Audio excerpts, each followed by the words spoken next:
What's up, everyone? Welcome to This Day in Philly Sports History for September 19th, 2024. I'm your host, Jim Montgomery. Welcome to a Thursday edition of the podcast. Week 3 of the NFL kicks off tonight. We'll have more on the Eagles. But today we got a big show. Lots to get to. Let's start with a few housekeeping items. First of all, if you haven't interacted with the Back to the Future voice and text line yet, today's probably going to be a good day to do it. Lots of things that I'm sure many of you will have strong feelings about. That number is 267-495-8531. Guarantee there'll be something that you have a strong opinion or feeling about, so stay tuned for that. You can always hit me up on social media, Jimbo_Mott on Twitter and TikTok, at Philly Jimbo on Instagram. Subscribe to the YouTube channel, Jimbo_Mott. Lots of good things happening on the horizon, working on some different projects just between kids sports and my day job. Things have been hectic, so I feel like that has been my MO probably for about the past year, but I have some ideas. It's just a matter of actually finding the time and carving out some time to work on them. Sounds like a Tuesday motivation positivity thing if you ask me. But anyway, spread the word. Subscribe to the YouTube channel at Jimbo_Mott. The Philadelphia Sports Hall of Fame induction ceremony is coming up in November. All the details you need on the induction class as well as tickets are down in the description. Be sure to check out my boys at the Clash and Conferences podcast. New football episode dropped today. I'm excited to go check that out and see what they had to say. I know lots to talk about in the NFC East, so that is available wherever you get your podcasts as well as on YouTube. And then anxious to see tomorrow when the baseball drops. Big series coming up against the Mets. So anxious to see Lewis and Mike go at it, Phillies Mets. Looks like the Braves are kind of fading away as we go through. So that is available wherever you get your podcasts as well as on YouTube. Good guys over there. They're doing some great things. And then check out PhillyGoat.com. Sixers and Flyers seasons are kicking off.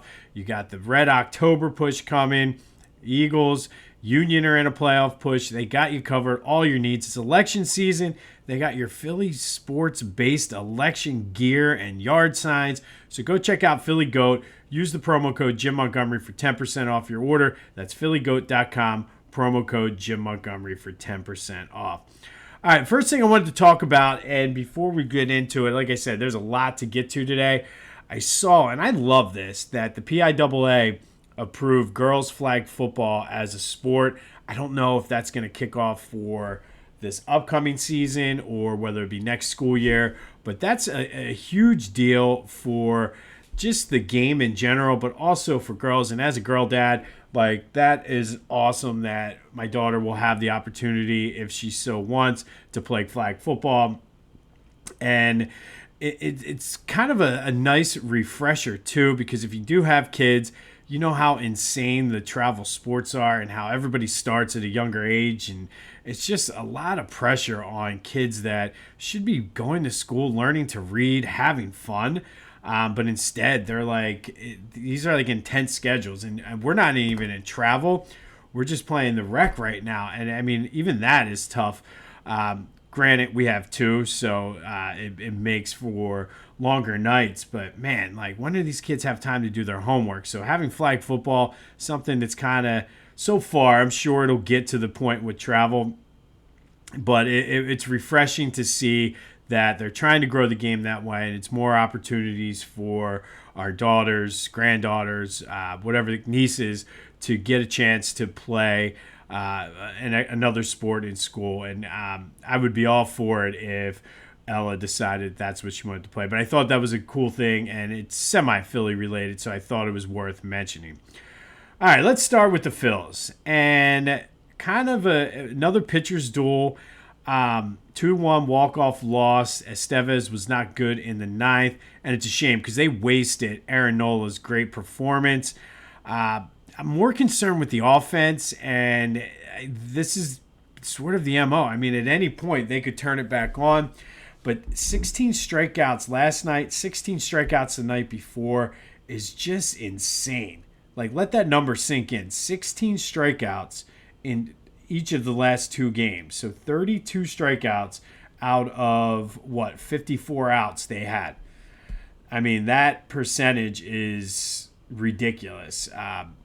But that's been the MO of this team. I'd rather them do that now than in 2 weeks when the games really matter. But like I mentioned, huge series, I should say, against the Mets. Phils are up 7 games with 10 to play. They only need to win 1 game to get into the postseason. The magic number for the division is 2. And now that the Mets have a little bit of a lead on the Braves, 2 wins in this series, and the Phils win the division. They play 4 up in New York. Taijuan Walker makes his not so much anticipated return to the rotation. Has pitched well out of the bullpen, so we'll see. It doesn't matter if the offense strikes out 16 times again. So 4 games against the Mets, though. This is what you play for. It's going to be a playoff-like atmosphere up in New York. I can guarantee it. These games are just as important for the Mets, who are trying to lock down one of the wild card spots. But as going into last night's game, and they didn't check the full standings, they were tied for the second wild card spot. So lots to play for both teams. Like I said, the magic number for the Phils for the division is 4. They need 1 win to get into the playoffs. They're still 3 up on Milwaukee, a game up on the Dodgers, which right now they have the best record in baseball, which might not seem like that big of a deal, but if they would get to the World Series, that would guarantee that they have home field in the World Series. Thank God they went away from the stupid whoever wins the All-Star game thing. Phillies Mets tonight, though, I will be looking forward to that. Like I said, it's always fun when the Mets are good, and so are the Phillies. Hopefully, Phillies have not done so well in first games of series this year, it seems like, or at least recently. So let's just set the tone, get that down to 2, and take some of the pressure off the team. I do have to question last night, and I know I'm sure his rationale, I did not hear any press conferences, but I'm sure the rationale was you wanted to give him a day off in order to prepare for the Mets series, but I was kind of shocked that JT did not play last night. Could have possibly used him, but Phillies Mets tonight, division on the line, playoff spot on the line for both teams. It's going to be a fun weekend series, Phillies Mets. All right, now let's go to the Eagles, and still lots to talk about. Want to kind of a day off because of a Monday Night Football, kind of wrap up the game against the Falcons and start looking ahead to the Saints. First, though, let's recap yesterday's question of the day. I asked you, can the Eagles turn this around still? 67% of you have that new Philly mentality, which we got to use as we're getting into the postseason here, and said, yes, they can turn it around. I like it. Let's start a movement here. Hashtag new Philly. Thanks for reminding me of that and getting back to our basics here on this podcast. There will be another question of the day later in the show. But just some of my takeaways. Can we be done with Big Dom now? Can he just go back to being whatever his title is? And I don't need to see him. I don't need to talk about him.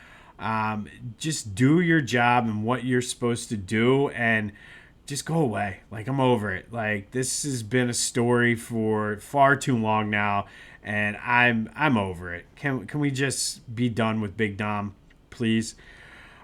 Speaking of do your job, I did not notice this, but somebody reported to me that Bill Belichick was on the Eagles sideline the other day.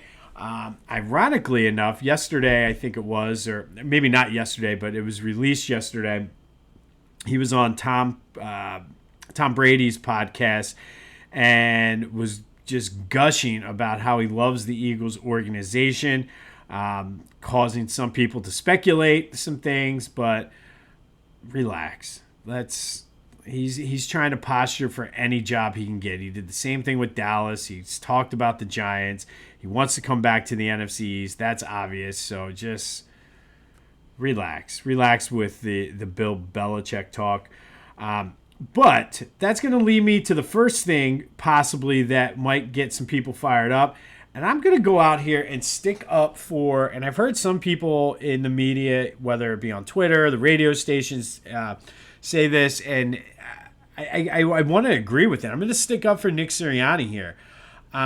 First and foremost, I still, listen, it might not have been what I wanted to do, and it did not work out, but I'm going to stick up for the play call because, again, if Saquon catches that pass, we're not having this conversation. We're not feeling as bad as we are. Sure, the pass rush sucks, and it would have sucked no matter what, but I'm okay with it. And then I'm also okay with him not going for it and kicking the field goal because you got to hope that Kirk Cousins, who can't move, is not going to tear your defense apart, especially the way Kirk Cousins had played that entire game.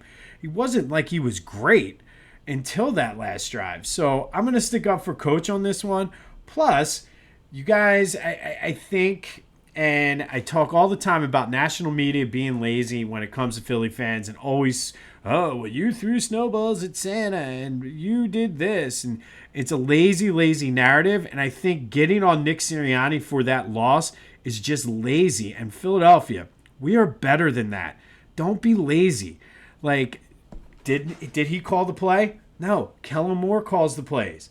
Did he decide to kick the field goal? Yes. Percentage-wise, that is what made sense. You got to expect your defense to get a stop against Kirk Cousins, who's hurt. Is he coaching the defense? No. The Vic Fangio guru is coaching the defense. Howie Roseman, boy genius, is the one that gave him the players that can't get a pass rush. So to blame Nick Sirianni, that's the easy way out. I'm disappointed in you, Philly, for blaming Nick Sirianni for that loss because not one of those things is on Sirianni. The play call. I mean, Saquon Barkley has to make that catch. And I know nobody wants to rip Saquon because he's new and he's a great player, and there's a big Penn State following here, and he's a Penn State guy, local guy from the LV, but he's got to make that catch. That's not on Sirianni. So I'm not saying Nick Sirianni is completely blameless in this, but to put him on there, it's lazy, and you're better than that. Like, let's have these tough conversations. Like, everybody loves Howie Roseman, but Howie Roseman's the one that put the defensive line together that can't get a pass rush. Howie Roseman played a big part in bringing in Vic Fangio, who apparently seems uninterested in teaching these guys basic fundamentals. It's like he's above it. Nick Sirianni, or Howie Roseman's the guy that was very instrumental in bringing in Kellen Moore. Kellen Moore's the one that made that play call, which I actually don't mind the play call. He's the one that gave Saquon the money that dropped it. So don't be lazy. Don't put the 100% of this blame on Sirianni. We tend to do this. Like, we get it stuck in our crawl that we don't like this guy and everything's his fault. I see it happen with Joe all the time. I've seen it happen. We'll talk more about him later in the show. I've seen it happen with Donovan. Like, just certain things. Like, it's ridiculous. We're better than that, Philly. We're better than that. Don't be lazy like the national media. This is not on Nick Sirianni. Sure, he's not 100% blameless, but he's also not 100% to blame, and there is a lot of other people that I will blame for this loss over Nick Sirianni. So there's your hot take to get in on the Back to the Future voice and text line. But really, I mean it. And everybody's getting on him about Hurts leading the post-game talk. It is what it is. You can't have it both ways. Like, yeah, maybe the coach should have said something, but Nick Sirianni said, hey, what Jalen said was exactly what I was going to say. And truthfully, do you want to beat a dead horse? No, they lost. It sucked. The way they lost absolutely sucked. And just a couple months ago, you're complaining that Jalen Hurts is not a leader. So here he is stepping up, leading, saying what needs to be said to the team, and now you're bitching about it? Like, you got to take a step back, Philly. You're better than this. Take off your blinders, your Nick Sirianni hate blinders, and look at the big picture and give the guy a fair shake. Like, last year was last year. You can't take that away. Nothing is going to change that. And yes, you can feel how you want to feel about that, but to put the blame on Nick Sirianni for this loss is just lazy. And I know We're better than that, so let's be better.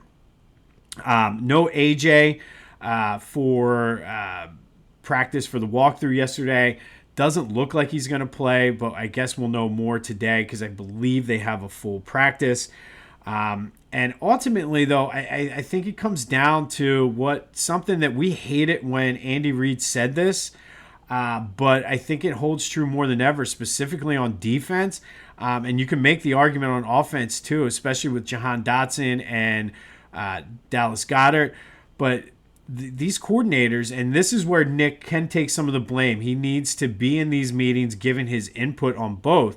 You got to put these players in the position to succeed. Like, I get Vic Fangio, you have your system and you want things to run a certain way. But it hasn't really looked good for the past 2 weeks. So maybe, and I know you have a ton of experience and you've been in this game a long time. But you have to adapt here. You have to see what your players are capable of and set them up to be successful. If that means moving Jalen Carter to the outside and letting him rush from there, do it. If it means taking Bryce Huff off the field on rushing plays and letting him do what he does best, rush the passer, that does it. If it means playing Milton Williams more, then do it. I mean, everybody talked about Zach Bond and Nakobe Dean. I didn't really see much of Devin White. Maybe you give Devin White a shot.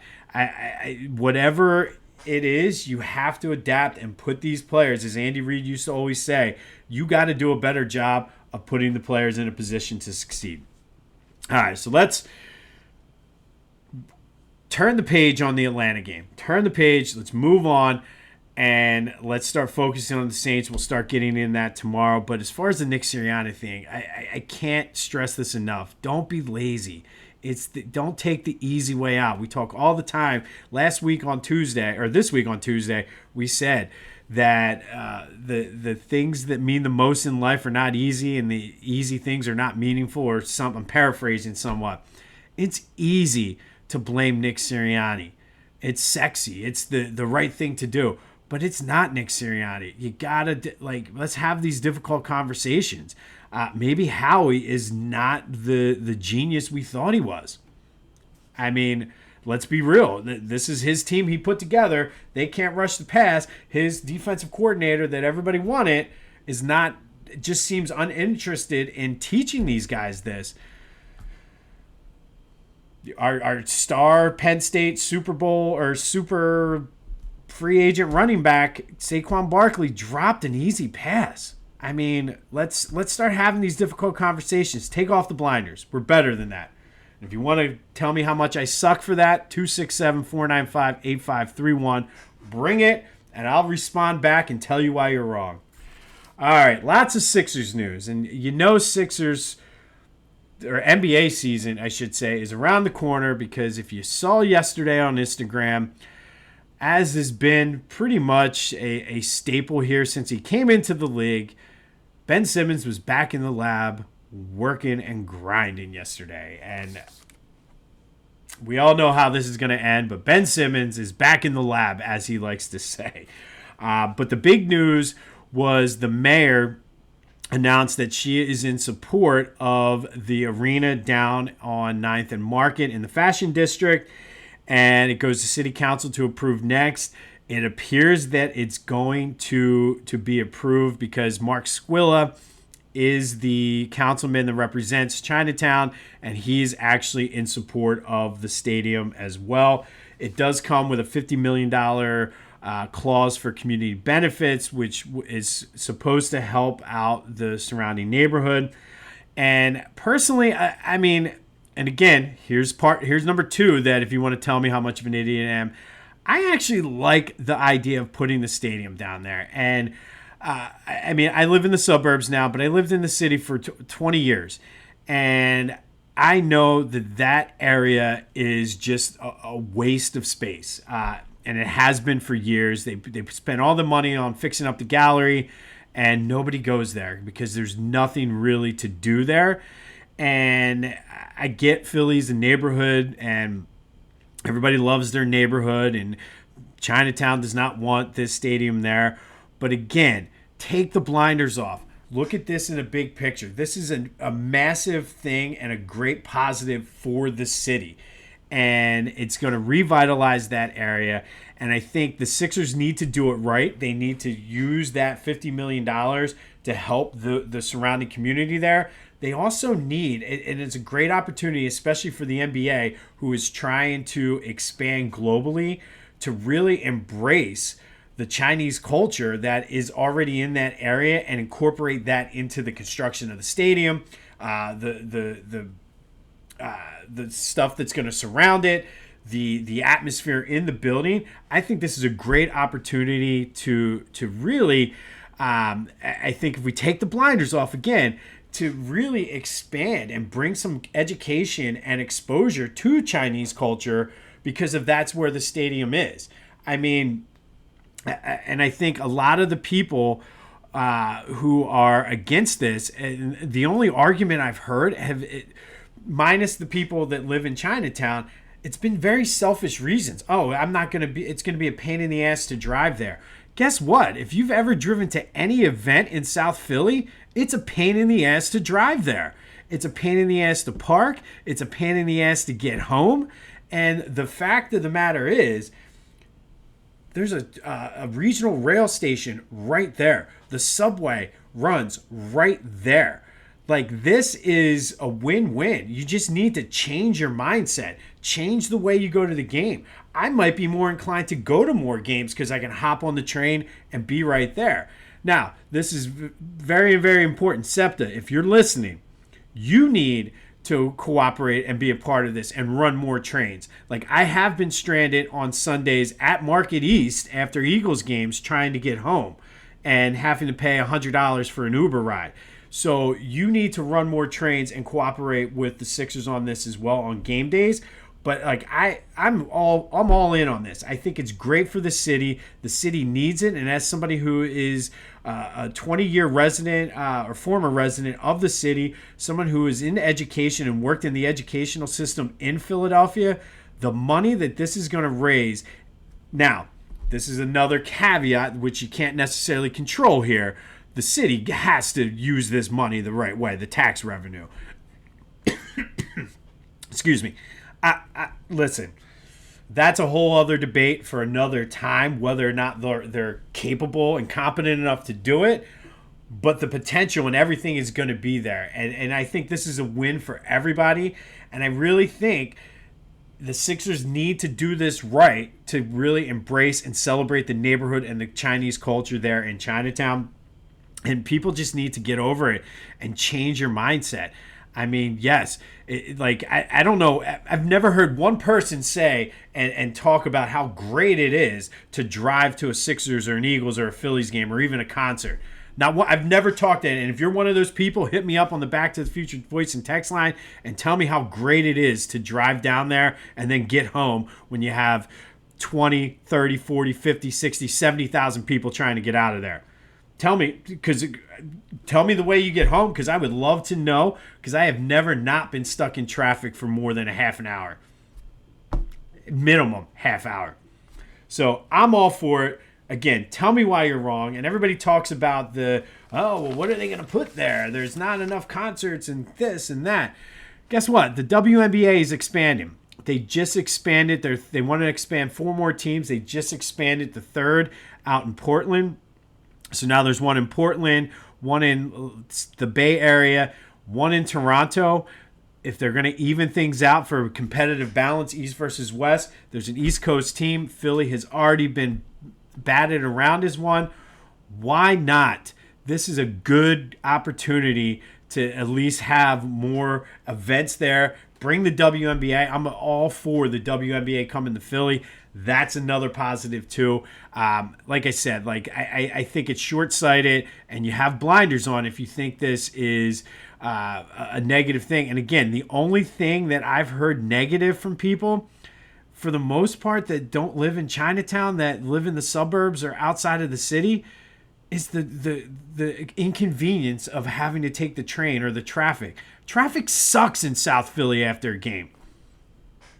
267-495-8531. That'll get you into the Back to the Future voice and text line. I'm on fire today, so let's go. Union with a 5-1 win yesterday over New York City.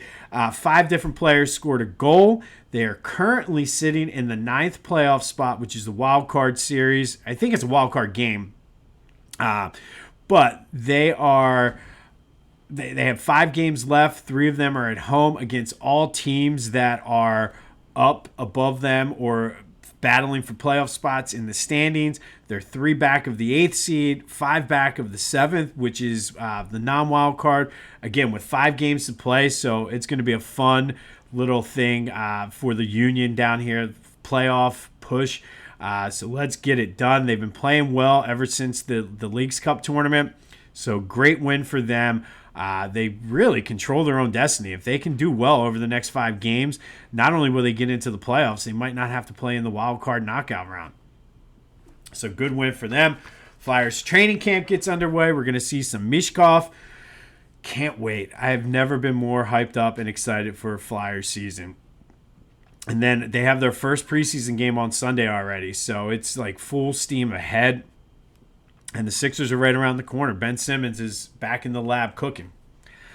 All right, today I'm going to combine our This Day in Philly Sports History with our Philly Sports Villain. And you'll see why here in a minute. And I think it just goes together. So let's start, though. On this day back in 2013, the Eagles lost to the Chiefs 26-16 on Thursday Night Football. It was Andy Reid's first return to Philly since he got fired and took the job in Kansas City. The defense played fairly well against Alex Smith and Jamal Charles. They only gave up 1 touchdown, but the offense struggled. Chip Kelly's offense turned the ball over 5 times, including a Michael Vick pick 6. To the Philly fans' credit, and again, I just tore you down a little bit with your Nick Sirianni and stadium opinions, but I'm going to pick you back up here. This is one of those things that we don't get enough credit for. Andy Reid received a standing ovation. The crowd was very appreciative. It did not end well for Andy, so it was I remember this, like it was like a question on how the crowd would respond and react. Gave him a standing ovation, gave him what he needed, and then that was sort of it. And I still think it's like a lot of respect for Andy. Wish it would have played out differently. Could have won a Super Bowl, but hey, it is what it is. The story of the night, though, was there was a halftime ceremony to retire Donovan McNabb's number 5 jersey. And that was done purposely because it was Andy Reid's return and allowed him to at least I think they kind of delayed it somewhat, and he was actually on the field to see a little bit of it. But that's where he gave the infamous number 5 will always love you and talked about his time in Philly. So on this day in 2013, Eagles lost to the Chiefs 26-16. It was Andy Reid's return to Philly and the retirement of Donovan McNabb's number, who also happens to be today's Philly sports villain. And I told you I'm going to give you plenty to interact on the Back to the Future voice and text line about. This is another one of those things because I will say he is considered a villain still by many people in this fan base, even today. And I'm going to tell you right now, it's unfair. He does not deserve the criticism he gets. And yes, I will preface this by saying I drive the Donovan McNabb bus, always have, probably always will. But I just don't understand. And, I mean, the reasons are obviously the low balls, the smile when he would do something bad. Like, people, like, still talk about him playing air guitar before that playoff loss in Dallas. He would always go, my bad, and smile. He came up short in the Super Bowl, came up short in 5 NFC championship game, or 4 of the 5 NFC championship game. The whole T.O. situation. He never really warmed up to Philly fans. He was seen as a puppet for Andy Reid and Joe Banner in the front office. I mean, it all started when he was booed on draft day, which is ridiculous. Like, still to this day, it's going to take everything in my being not to say something to Angelo Cataldi at the Hall of Fame ceremony. It's just dumb. So, but all of those things combined, is it justified? I mean, a lot of those things are true. I mean, he had one hell of a deep ball. He could not throw that short pass to save his life accurately and consistently. Did they lose the Super Bowl because of him? I I mean, he didn't play great. He puked. There was rumors that he was hungover, but he still threw for 350 yards, 3 touchdowns. He did have 3 interceptions, though. I mean, the defense could have played better as well. The St. Louis NFC Championship game, can't put on him. That was the greatest show on turf. The Tampa Bay game, 100%. He did not play well, but neither did the defense. So to put it all on him, I'll still give you that. The Carolina game, he was hurt. It was a cheap shot. And he battled through, and some of those interceptions were tipped balls that should have been caught. The Arizona NFC Championship game, 100% is not on Donovan. He gave them a lead in the fourth quarter. The defense couldn't get it done. He threw for 3 touchdowns, almost 400 yards. He's the number 1 ranked quarterback in Eagles history, yards and touchdowns, attempts, completions. It's not even close. He's the best quarterback in Eagles history, but everybody hates him for whatever reason, because I guess he's a villain because everybody associates him. He's the quarterback, so rightfully so, as the face of that franchise. But there's no denying he's the best quarterback in team history. The T.O. situation, both of them are equally to blame, but I still, this is the one thing that I will rip Donovan for. He did not handle it well. His ego got in the way. All he had to do, and I've said it, and I'll say it all the time, all he had to do, even if he did not believe it, just go out and stand up for your teammate, because we saw yesterday that game against the 49ers, when they were rolling, they were unstoppable, and they both blew it. Yes, the smile and the my bad annoyed the hell out of me. Not being able to make the short passes, but man, nobody threw a better deep ball, in my opinion, than Donovan. But he's today's Philly sports villain. I don't agree with it, but I'm a man of the people, and I know a lot of people still view Donovan as a villain. To me, I put him and Ryan Howard as the top 2, and I can make the argument for either one. Top 2 underappreciated Philadelphia athletes of all time. We had it, and we're going down the same path right now with Joel Embiid, underappreciated, and I just, sorry, gave you a lot to talk about on the Back to the Future voice and text line, but Donovan McNabb is today's Philly sports villain, even though I don't agree with it. On this day in 2013, Eagles lost to the Chiefs 26-16. Andy Reid's return the night they retired. Donovan's number 5, and Donovan told us he will always love us, and I sleep better at night knowing that.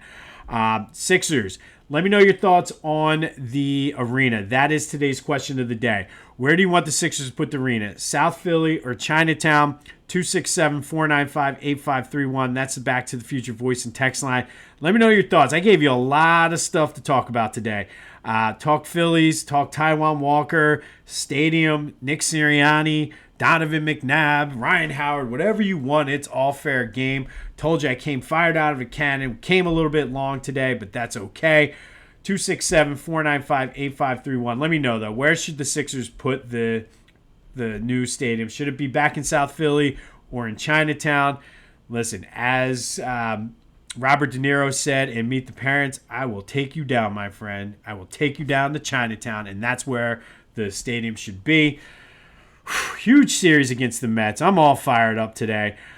This has been This Day in Philly Sports History for September 19th, 2024. My name is Jim Montgomery. Go have yourselves a Thursday, and until next time, I'll see you when I see you.